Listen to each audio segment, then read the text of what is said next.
Hello, नमस्कार साथियों तथा प्यारे बच्चों। फिजिक्स की क्लास 11th में जो चैप्टर स्टार्ट है आपको पता है, प्रत्यास्था इलास्टिसिटी, और इसमें क्रमवार 5 लेक्चर हो चुके हैं।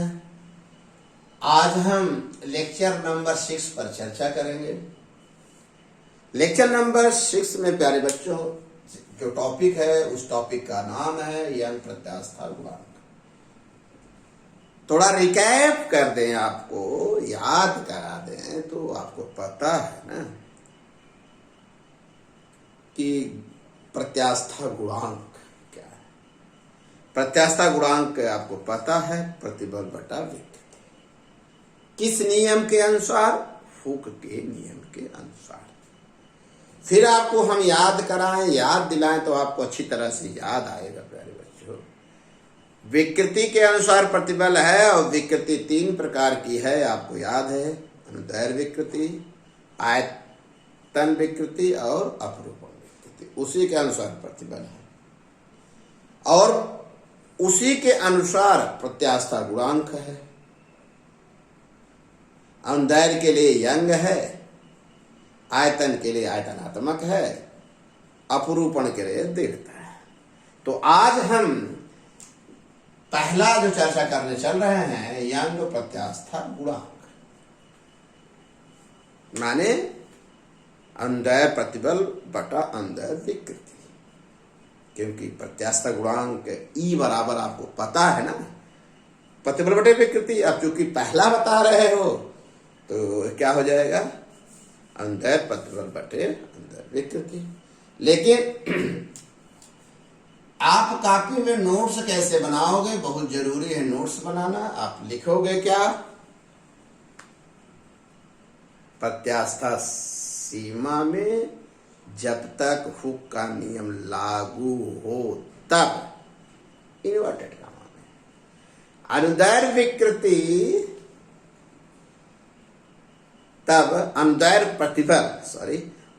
प्रतिबल तथा अनुदैर्घ्य विकृति का जो अनुपात होगा वो क्या कहलाएगा प्यारे बच्चों? यंग प्रत्यास्था गुणांक। चूंकि एक और अच्छी विशेषता, इसको अच्छा फार्मूला लिख लो तो यहां लिखेंगे यंग प्रत्यास्था गुणांक को बेटा y से, कैपिटल Y से लिखेंगे, इसलिए y बराबर होगा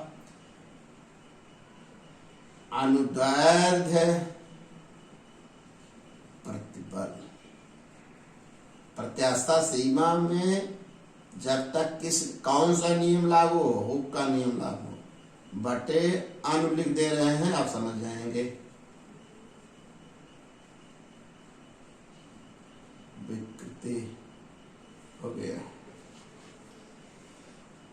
आपको एक जानकारी ये भी है, अगर कोई पूछे यंग प्रत्यास्था गुणांक का मात्रक क्या होगा तो आप जो पहले से जानते हो विकृति कोई मात्रक नहीं होता। जो प्रतिबल का मात्रक होगा, प्रतिबल का मात्रक होता है मीटर स्क्वायर।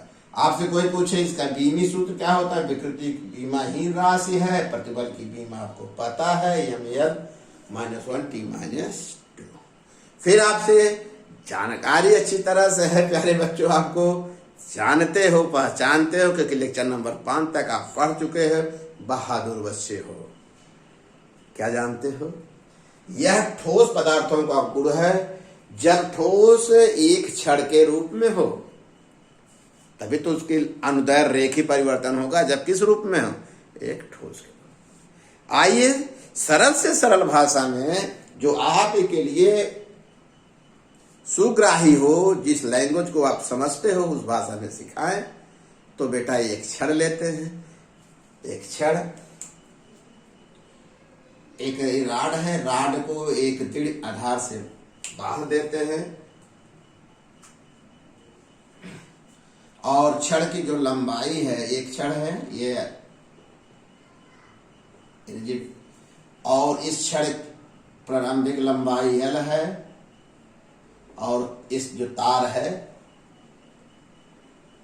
प्रारंभिक लंबाई L है और अनुप्रस्थ काट का क्षेत्रफल जैसे मान लीजिए साहब ये 1,500 लटाए, ये अनुप्रस्थ काट का क्षेत्रफल कैसा है, वृत्ताकार है, दिखाई दे रहा है, वृत्ताकार है, इसका क्षेत्रफल पाई आर स्क्वायर होगा, आप जानते हो। अनुप्रस्थ काट का क्षेत्रफल कैपिटल ए है, त्रिज्या स्मॉल ए है। अब साहब इस तार में अगर EMG भार लटका दें, क्या लटका दें, EMG भार लटका दें, जब EMG भार लटकाएंगे तो क्या होगा, इसकी लंबाई में वृद्धि हो जाएगी,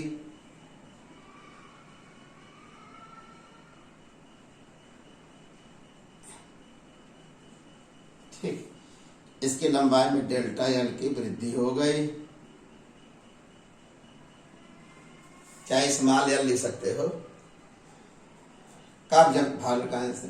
तो इसका मतलब प्यारे बच्चों, आप इस यहां से अंदर प्रतिबल निकाल लीजिए, अंदर विकृति लगाकर अगर ये समीकरण 1 बनाते हो, इसमें मान रख दीजिए।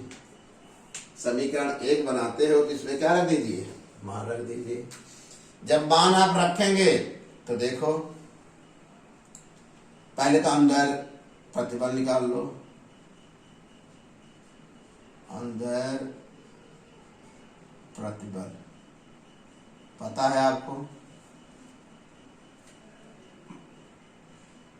F/A, F का स्थान पे यहाँ भार है जो लटकाए हो, m/G/πr², अनुप्रस्थ काट का क्षेत्र। फिर बेटा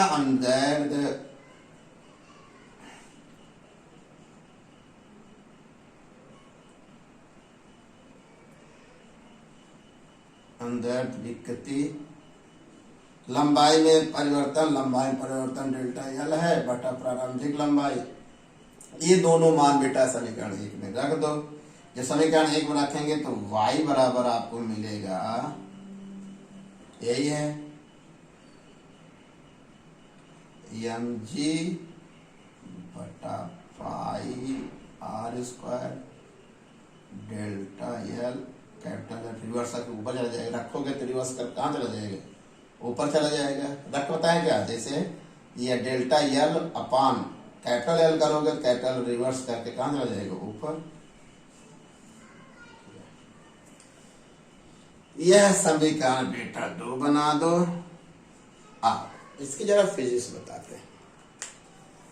जब किसी तार पे जब आप भार लटकाओगे तो क्या क्या आपको स्पष्ट रूप से दिखाई देगा, जब सोचो, mg जो भार लटकाए हो वो तो कांस्टेंट रहेगा, फिर एक बार में फिर भार बढ़ा दोगे तो एक दूसरी बात हो जाएगी, पाई r² त्रिज्या भी उसकी घटेगी, लेकिन हम लोगों को स्पष्ट रूप से महसूस नहीं होगा, डेल्टा या लंबाई में वृद्धि महसूस होगी। कैसे, जब ये बढ़ेगा तो आप हाँ सर बढ़ रहा, तार जो खींचेगा तो उसके खिंचाव हमको क्या होगा, आभास होगा। इसका मतलब आमतौर से यह कह सकते हैं कि जो लंबाई में वृद्धि हो रही है वह यंग प्रत्यास्थ गुणांक के क्या है,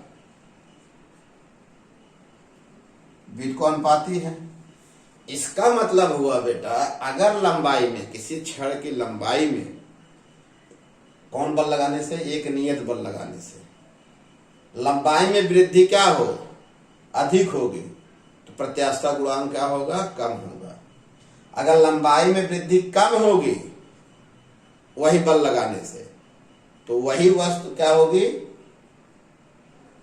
कम हो रही, अधिक प्रत्यास्थ होगी। मान लीजिए ये हमारे पास दो वस्तु, ये समान mg भार लटकाने से इसकी लंबाई में ज्यादा वृद्धि हो रही है, अर्थात इसमें कम हो रही है, तो क्या बताओ कौन अधिक प्रत्यास्थ है, तो आप पकड़ में आपका, जिसकी लंबाई में अधिक वृद्धि होगी समान बल लगाने से, लंबाई में अधिक प्रत्यास्थ गुणांक, उसकी प्रत्यास्थ गुणांक क्या होगी, कम होगी, और जिसकी लंबाई में कम वृद्धि हो रही है उतने बल लगाने से, तो आप क्या कहोगे, अधिक प्रत्यास्थ है। इसलिए प्यारे बच्चों, ये टॉपिक से एक निष्कर्ष निकला, प्रत्यास्थ वस्तुओं की पहचान कैसे करेंगे। हेडिंग बनाइएगा, इसको इन्वर्टेड कामा है, जितना इंपॉर्टेंट उतना इंपॉर्टेंट लिख लीजिए, क्योंकि प्यारे बच्चों इस टॉपिक का क्या महत्व है, इसके महत्व पर जल्दी से हम प्रकाश डाल दें। जब आप बड़े बड़े इंटरव्यू देंगे, अच्छे से कंपटीशन में बैठोगे, तो आपसे पूछा जाता है, 2 वस्तुएं दी जाएंगी, पूछी जाएंगी कि कौन सी अधिक प्रत्यास्थ है और कौन कम प्रत्यास्थ है। आज आपको एकदम सरल से सरल अंगूठा छाप कोई भी किसी को समझाइए वो समझ जाएगा, प्रत्यास्थ वस्तुओं की पहचान कर लेगा। प्यारे बच्चों, अनाड़ी फिजिक्स ना जानता हो उसको भी समझाइए, वो फिजिक्स सीख जाएगा। सर क्या बताएं, सिंपल सी बात है, किसी वस्तु में अगर एक नियत बल लगाने से, जैसे कोई वस्तु है, यहां से सीख लिए अच्छी तरह से, एक नियत बल लगाने से अगर उस वस्तु में उसके रूप और आकार में परिवर्तन करने में जितना नियत बल लगाने से क्या हो, कोई वस्तु है उसमें नियत परिवर्तन लाने में जितना अधिक बल लगाना पड़ेगा वह वस्तु अधिक प्रत्यास्थ होगी, और जितना कम बल लगाना पड़ेगा वस्तु क्या होगी। जैसे नियत परिवर्तन लाने के लिए जितना अधिक, जैसे मान लीजिए ये 2 वस्तुएं हैं, इसमें हम नियत परिवर्तन लगाना, अगर इसमें नियत परिवर्तन लगाने के लिए हमको कम बल लगाना पड़े तो कम प्रत्यास्थ होगी, और इसमें नियत परिवर्तन लाने के लिए निश्चित रूप से अधिक बल लगाना अधिक प्रत्यास्थ होगी। नियत, किसी वस्तु में नियत, यही याद रखो, नियत परिवर्तन लाने के लिए जितना अधिक बल लगाना पड़ेगा वह वस्तु अधिक प्रत्यास्थ, जितना कम लगाना पड़ेगा, अरे भाई देखिए समान बल लगाने से आप पास प्लास्टिक अगर हो, स्टील की छड़ हो, तो आप क्या कहोगे, 10 न्यूटन बल लगाने में किस में अधिक परिवर्तन हो, कहेंगे प्लास्टिक सब तो बहुत जल्दी से उसमें खिंचाव आ जाएगा, और स्टील छड़ में देर से होगा क्योंकि उसको उसमें अधिक बल लगाना पड़े। तो समझ में आ गया है, स्टील अधिक प्रत्यास्थ है, प्लास्टिक। भाई जैसे 2 वस्तु, मेरे दोनों हाथ हैं, इसमें परिवर्तन जल्दी हो गया, इसमें परिवर्तन देर से हुआ, तो इसका मतलब ये ज्यादा प्रत्यास्थ है। अरे भाई हाथी का दांत ले लीजिए, हाथी का दांत और छड़ ले लीजिए, तो हाथी का दांत जानते हैं माना गया बहुत, उसको नियत परिवर्तन में ज्यादा परिवर्तन और छड़ में उसके अपेक्षा कम, इसलिए हाथी का दांत अधिक। गीली मिट्टी